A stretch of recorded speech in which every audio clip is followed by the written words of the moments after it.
Le rapport annuel de la Cour des comptes en France, c'est chaque fois l'occasion de constater malheureusement comment les fonds publics sont parfois détournés de leurs objectifs, mal utilisés, gaspillés ou bêtement employés. Le cru 85 ne manque pas de saveur. Nous avons choisi 3 exemples. Les heures de cours fantômes des professeurs d'université, les largesses du Centre mondial de l'informatique et les bizarreries de la gestion de la Cinémathèque française. Patrick Boitet.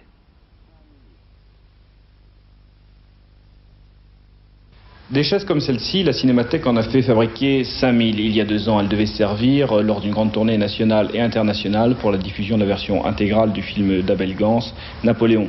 Seulement voilà, la tournée ne se fera jamais et la Cinémathèque se retrouvera avec 5000 chaises inutiles sur les bras. Coût de l'opération, 2 millions de francs. Et ce n'est pas la seule incohérence relevée dans la gestion de l'établissement. Le rapport de la Cour signale entre autres la disparition de pièces comptables, des vols dans les caisses de la Cinémathèque, ou encore le cas d'un directeur refusant de rembourser un prêt de 10 000 francs.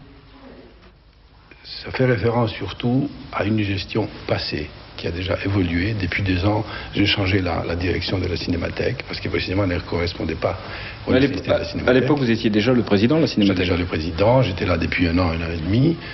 L'époque où des choses désagréables sont arrivées, où les bourdes, disons, sont arrivées, j'étais parti pour faire mon film en Israël. Au retour, je m'en suis aperçu, tout le monde est parti, il y a une nouvelle direction.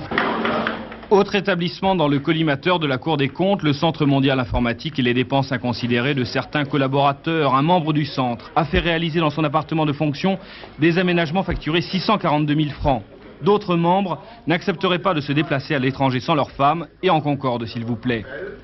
Les enseignants d'université sont aussi épinglés par la Cour. Certains se font payer des heures supplémentaires jamais réalisées. Ici à Dauphine, des étudiants ont déclaré ne pas connaître en tant qu'enseignants 2 personnes censées participer à la préparation de leur diplôme.